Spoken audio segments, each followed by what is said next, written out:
Warahmatullahi wabarakatuh. Hai kelas 12 IPS. Apa kabar kalian semua? Mudah-mudahan kita semua dalam keadaan sehat. Nah, kemarin kita udah masuk materi tentang konsep wilayah dan tata ruang. Konsep wilayah dan tata ruang itu yang pertama dia ada wilayah dan perwilayahan. Nah, klasifikasi wilayah. Wilayah itu ada yang homogen atau formal. Dia ada yang sejenis secara umumnya, ya. Baru wilayah fungsional, wilayah administratif, politis, wilayah perencanaan, pengelolaan. Nah, dalam wilayah perencanaan dan pengelolaan itu apa-apa aja yang dikelola, bisa jadi dari struktur pembangunan dari wilayah tersebut, ya, bagian administrasi dan hal-hal yang dibutuhkan dalam wilayah tersebut. Ini kemarin udah ada Ibu jelaskan di pertemuan kita yang pertama. Oke, Ibu lanjut lagi. Nah, konsep wilayah. Yang pertama, kalian harus mengetahui apa itu wilayah. Wilayah yaitu definisinya tentang wilayah dapat dibuat berdasarkan gejala kemanusiaan, human phenomena, gejala alamiah natural phenomena, dan berdasarkan gejala-gejala geographical phenomena. Nah, wilayah merupakan suatu kejadian area di permukaan bumi yang mempunyai ciri dan sifat tertentu yang terjadi karena hubungan yang kompleks antara unsur tanah, air, tanaman, hewan atau binatangnya, dan manusia. Nah, konsep perwilayahan. Perwilayahan atau regionalisasi diartikan sebagai upaya mengelompokkan bagian-bagian permukaan bumi untuk tujuan tertentu. Nah, tujuannya itu ada berapa? Ada 3. Yang pertama, untuk meratakan pembangunan di semua wilayah sehingga dapat mengurangi kesenjangan antara wilayah yang satu dengan wilayah yang lainnya. Yang kedua, memudahkan koordinasi berbagai program pembangunan pada tiap-tiap daerah. 3. Mensosialisasikan berbagai program pembangunan, misalnya pembagian wilayah menurut iklim, ketinggian tempat, topografi wilayah, dan lain sebagainya. Bisa kalian amati di sekitar lingkungan kalian. Nah, setelah nanti melihat video ini, bisa kalian keluar rumah, depan rumah, nanti berdiri di situ, lihat-lihatlah di sekeliling kalian bagaimanakah proses pembangunan yang berada di tempat wilayah tempat tinggalmu sekarang. Nah, Ibu lanjut. Nah, ini ada perwilayahan yang regionalisasi. Yang pertama itu ada penyamaran wilayah, 2 klasifikasi wilayah. Yang ini udah Ibu singgung juga yang kemarin. Dilanjut ke faktor-faktor dinamika perkembangan wilayah. Nah, dia ada faktor internal, faktor dari dalamnya, faktor eksternal, faktor geografis.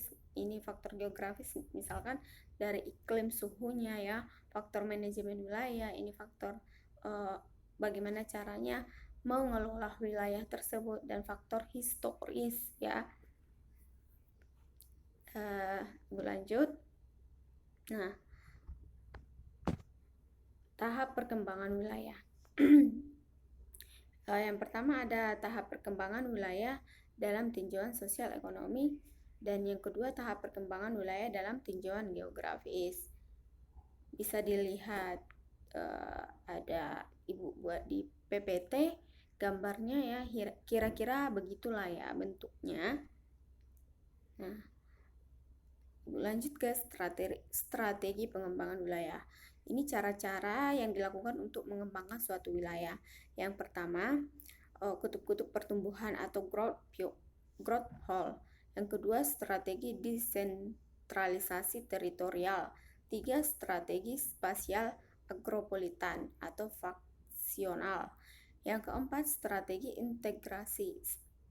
Yang kelima, strategi pengembangan kota-kota kecil menengah, dan strategi rural urban linkages.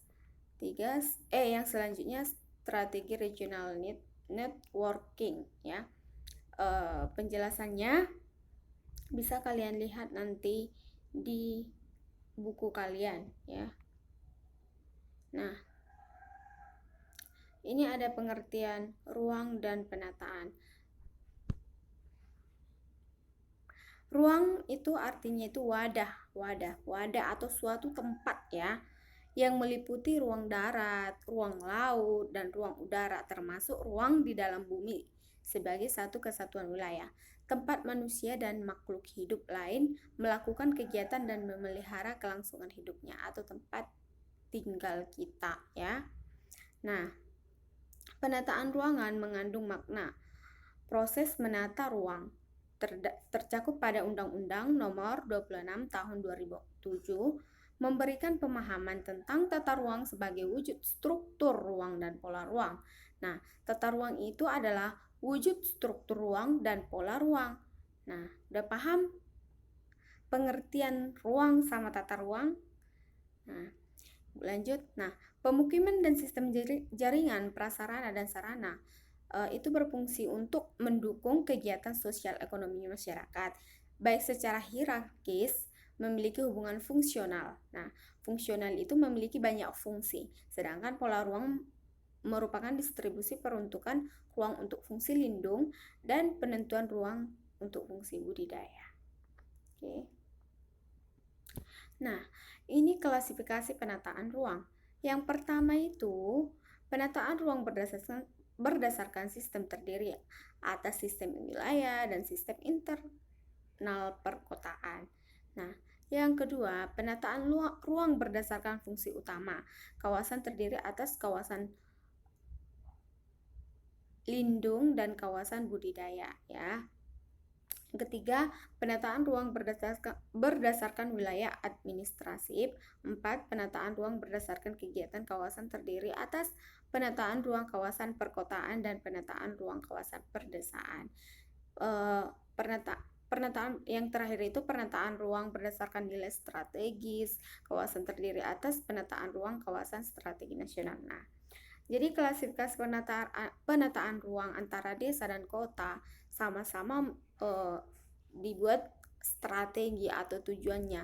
Nah, ditata mulai dari apanya aja, dari polanya, suhunya ya. Misalkan kalau dia bersuhu dingin, bagaimanakah pola bangunan di sana? Itu biasanya terbuat dari dinding-dinding. Misalkan kalau di arah-arah tempat ibu, arah-arah Dolok Sanggul. Nah, kalau bangunan-bangunan zaman dulu, dia itu rumahnya itu dibuat oleh ini, bukan bangunan permanen, masih non permanen, dindingnya masih dari kayu ya.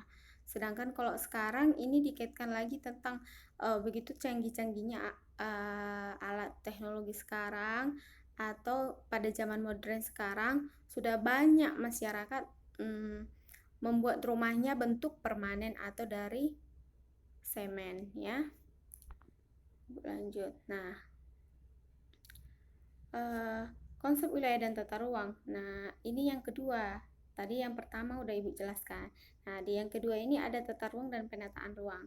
Nah, struktur penataan ruang itu menurut Undang-Undang Nomor 26 Tahun 2007 terdapat 3 bagian struktur ruang menurut hierarkinya, khususnya dan provinsi, kabupaten, dan kota ya. Khususnya itu dari provinsi, kabupaten, baru kota. Nah, konsep pembangunan secara etimologis berasal dari kata bangun ya, diberi awalan pem dan akhiran an, jadi guna menunjukkan perihal pembangunan. Nah, secara ensiklopedia ya, kata pembangunan telah menjadi bahasa konsep dunia pertumbuhan, rekonstruksi, modernisasi, westernisasi, pembebasan, pembaharuan, pembangunan bangsa.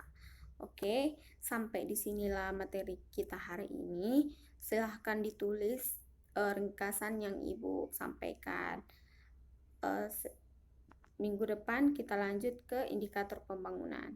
Nah, sekian dari Ibu. Mudah-mudahan kita semua dalam keadaan sehat dan semoga COVID ini cepat berlalu biar kita bisa berjumpa kembali seperti biasanya tatap muka, dan pastinya Ibu sangat merindukan kalian semua. Akhir kata Ibu ucapkan terima kasih dan Assalamualaikum warahmatullahi wabarakatuh.